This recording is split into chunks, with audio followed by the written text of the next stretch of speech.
লোকের গাছ থেকে গোলাপ চুরি করতে গিয়ে আমার কি অবস্থা হলো গাইস, সাথে থাকো দেখতে পাবে। হে হ্যালো এভরিওয়ান, আবারও আমার আর একটি নতুন ভিডিও সকলকে জানাই স্বাগত।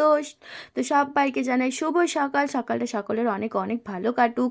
বাগান থেকে বাপি শাক এনেছিল আর আমি আর মা বসে গেছি কুটতে, যেহেতু হচ্ছে যে মায়েদেরও হবে আর আমাদেরও হবে। আমি বসে গেলাম কুটতে, দেখতেই পাচ্ছ। আর কর্তামশাই আমাকে কি চাইছিল, ওকে সব জিনিস জোগাড় করে দিলেও ওর সব জিনিসটা চাওয়া দরকার, সেই জন্যই আমি গজগজ করছিলাম। আমার মুখটা দেখতেই পেলে রাগ রাগ মতো। তারপরে এই যে একটু জল আনতে চলে যাচ্ছি, দেখতেই পাচ্ছ বন্ধুরা। তারপরে কল থেকে এসে এই যে রান্না বসিয়ে দিয়েছি। আজকে হচ্ছে যে কেউ খাবে না, আজকে আমি একা খাবো, ঠিক আছে। একা শাক ভাজা খাবো, একা সব কিছু খাবো। তো প্রথমে জল ছাড়িয়ে রেখে দিয়েছিলাম শাকটা, তারপরে এই যে পেঁয়াজ রসুন লঙ্কা ফোড়ন দিয়ে শাকটাকে ভেজে নিচ্ছি। আর এই যে আদা রসুন পেঁয়াজ জিরে, এইটা পুরো মিক্স মশলা হবে মাছের ঝালের জন্য। এদিকে আমি বসিয়ে দিয়েছি মাছ। আর এই মাছ ভাই রে ভাই, এই বরফের যে কোনো মাছ দেখলে আমার কর্তামশাইয়ের গায়ে 100-র ওপরে জ্বর উঠে যায়।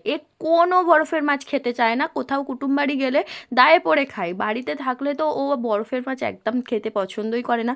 যেহেতু কর্তামশাই আজকে যাবে বিয়ে বাড়িতে, সেই জন্য আমি আমার মতো করেই এই রকম বরফের মাছ নিয়েছি। ওনাকে তুমি কোথায় সেই শোল মাছ গরই মাছ শিং মাছ পুকুরের জ্যান্ত হচ্ছে যে বাটা মাছ রুই মাছ কাতলা মাছ পুকুরে এই যে ছটপট করবে ধরবে, সেই মাছগুলো খাবে বাবু। উনি এই বরফের মাছ খেতে একদম পছন্দ করে না। আর উনি আজকে থাকবে না বাড়িতে, সেই জন্য আমি আমার মতো বানালাম। আর বাড়িতে টমেটো শেষ হয়ে গেছিলো, সেই জন্য আমি 2 পাতা সস দিয়ে দিলাম, ঠিক আছে। কে আবার যাবে আনতে, ছোটো সোনা এই বড় সোনাকে বললেও যাবে না, গায়ে গুঁই করবে। তার থেকে বরঞ্চ সস দিয়ে কাজ চালিয়ে নিই। এদিকে হয়েই গেল আমার তরকারিটা, দেখতেই পাচ্ছ বন্ধুরা। মাছগুলো চাপিয়ে দিলাম। আর এই মাছগুলো ও বড় সোনা ছোটো সোনাও খাবে না, ওর ঠাম্মির বাড়ি থেকে আসবে ওদের খাবার, ঠিক আছে। আর এই গাছটা আমার নুয়ে যাচ্ছে, ঠিক আছে। পাতাগুলো এত ভার হয়ে গেছে। এই জবা গাছটা হচ্ছে চায়না জবা, তোমাদের কার কার আছে এরকম জবা গাছ জানিও তো। ফুলগুলো বড্ড ছোট ছোট হয়, কিন্তু দেখতে হেব্বি লাগে, প্রচুর ফুল হয়, গাছ ভর্তি ফুল হয়। এই ফুলের গাছটা কর্তামশাই আমার বাবার বাড়ি থেকে এনেছিল। তোমার নাম কি? পূর্বা। পূর্বা কি? বসো না একটু, বসো। আচ্ছা এখানটা বসো না একটুখানি। প্রবীর মণ্ডল কার নাম?